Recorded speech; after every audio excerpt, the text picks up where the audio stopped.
हरे कृष्णा, राधे राधे। आप सबका वेलकम है वृंदावन सखी में।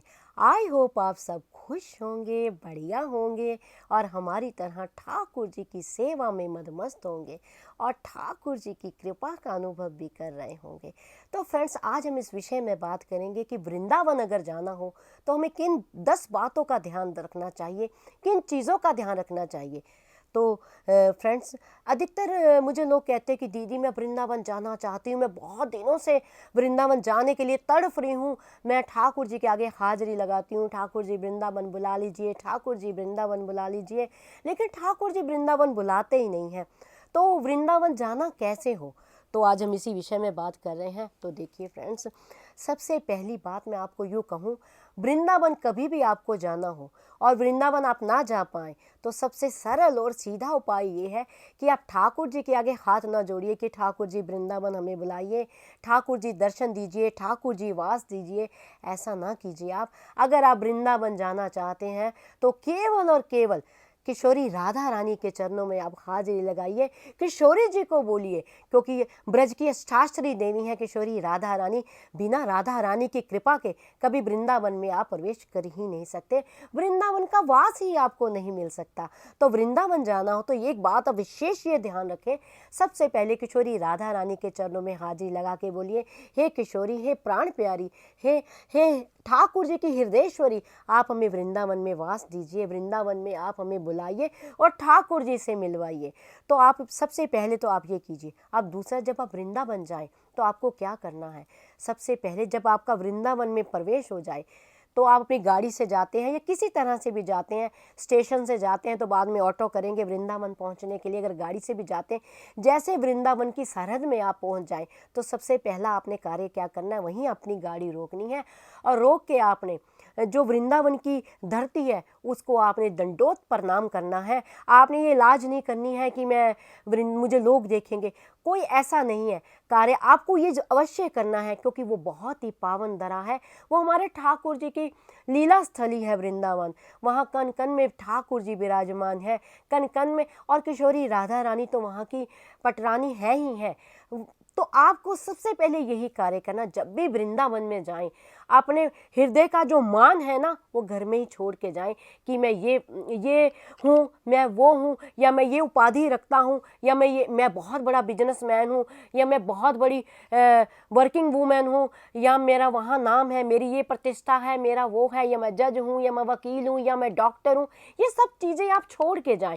जब भी वृंदावन में जाएं तो केवल और केवल गोपी भाव से जाएं, ठाकुर जी की गोपी बन के जाए। हमारे ब्रज में एक ही बात सब संतों से मैंने सुनी है, संत कहते हैं ब्रज में केवल और केवल एक ही पुरुष है, वो पुरुष है हमारे ठाकुर। और जितने समस्त लोग हैं सब ठाकुर जी की गोपियां हैं, ठाकुर जी की प्यारी गोपियां हैं। तो मन में गोपी भाव लेके अगर आप जाएंगे तो ही आपको ठाकुर जी के दर्शन मिलेंगे, वरना वृंदावन में जाके भी आपको ठाकुर के दर्शन ना मिल पाएंगे, आपको वापस ही लौट के आना पड़ेगा। हृदय में प्रेम लेके जाइए, अपनी मान प्रतिष्ठा ये सब घर में छोड़ के जाइए। आप देखिए, सबसे सर्वोत्तम तो ठाकुर है, ठाकुर से ऊंचा और बड़ा तो कोई है ही नहीं। तो ठाकुर जी के प्रेम में जाइए, दीवाने होके जाइए, पागल होके जाइए, आप ये सब भूल जाइए। और दूसरी बात, जब भी आप वृंदावन में जाएं तो आप भाग दौड़ में ना जाएं, थोड़ा सा समय लेके जाएं। ये नहीं कि सुबह निकले हैं, हमें फटाफट दर्शन करने हैं, वहाँ दर्शन किए, वहाँ दर्शन किए और भाग लिए, ये नहीं। जब भी वृंदावन में आप जाएं तो आप बांके बिहारी जी, राधा वल्लभ, जो स्वयंभू ठाकुर हैं, जो स्वयं प्रकट हुए हैं, हमारे ब्रज के ठाकुर हैं, राधा रमन जी, राधा वल्लभ जी, बांके बिहारी, ये सब, राधा दामोदर जी, तो इन सब ठाकुरों के दर्शन करके आइए। और विशेष जाइए निधिवन राज। निधिवन राज में ठाकुर जी की नित्य प्रतिदिन रास लीला होती है, निधिवन राज जाइए। और दूसरा जाइए सेवा कुंज। कहते संतों से मैंने सुना है, संत कहते हैं सेवा कुंज में किशोरी राधा रानी आपकी हाजिरी भरती हैं।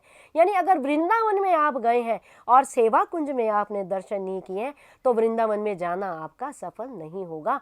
वृंदावन जाने के लिए आप वृंदावन में पहुंचे इस चीज़ की हाजिरी देने के लिए किशोरी राधा रानी के, आपकी हाजिरी लगाएंगी, आपको सेवा कुंज में जाना पड़ेगा और वहाँ जाके नज़ारा जो आप देखेंगे, हमारे प्यारे ठाकुर हमारी किशोरी राधा रानी की चरण सेवा प्यारे कर रहे हैं, बहुत सुंदर झांकी है वहाँ की। तो वहाँ आप विशेष जाएं, और जब जाएं थोड़ा सा इस बात का भी ध्यान रखें, वहाँ पे जो बंदर बहुत अधिक रहते हैं, तो अपना पर्स आप हैंड बैग ना लेके जाएं किसी प्रकार का, अपना चश्मा भी आप संभाल के रखें, क्योंकि बंदर जो है सबसे ज़्यादा चश्मा ही लेके जाते हैं, चश्मा ले जाते हैं। जो आपके हाथ में कोई थैला पर्स होता है वो ले जाते, यानी आप गले में डालने वाला जो साइड पर्स होता है वो आप लेके जाएं, हाथ में पकड़ के कोई भी आप चलते जाएंगे, पीछे से बंदर आएगा और खींच के ले जाएगा, तो इस बात का विशेष ध्यान रखें।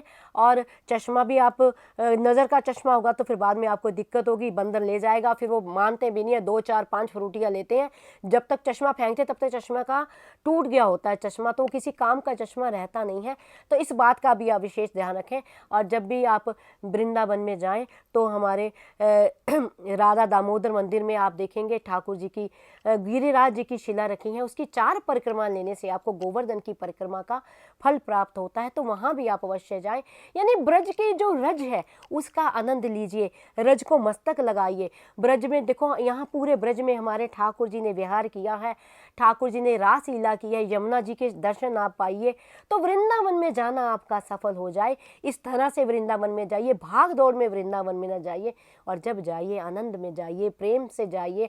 और यकीन मानिए, अगर आप गोपी भाव लेके वृंदावन में जाएंगे, जब वृंदावन से दर्शन करके आप वापस घर को जाएंगे, तो मन कहेगा नहीं, मुझे प्यारे यहीं रख लो ठाकुर, मुझे आपको छोड़ के नहीं जाना है। आंखों में अश्रुओं की धारा होगी, ठाकुर जी की बिरह होगी, और आपका मन कहेगा प्यारे दोबारा कब बुलाओगे, गोविंद दोबारा कब बुलाओगे। तो ये भाव अपने आप भीतर जागृत होगा, और यही भाव जो है गोपी भाव है, यही भाव जो है बस आप कहिए सफल भाव है, यही भाव जो सकल भाव है। इसी भाव से आप वृंदावन जाएं। तो आई होप आपको पता लग गया होगा कि वृंदावन जाएं तो कैसे जाएं, किन बातों का हम विशेष ध्यान रखें। लेकिन फिर भी अगर आपके मन में किसी तरह का कोई प्रश्न, कोई क्वेश्चन, कोई क्वेरी हो, तो मुझे आप कमेंट बॉक्स में लिखिए। जितना मैंने संतों की वाणी से सुना है, जितना मैंने अध्ययन किया है, जितना मैंने रसिकों के संग से पाया है, उसके अकॉर्डिंग ही आपके प्रश्नों का उत्तर मैं आपको देती हूँ। और अगर आपको ये वीडियो अच्छा लगा हो तो इस वीडियो को लाइक करना, शेयर करना, सब्सक्राइब करना ना भूलें।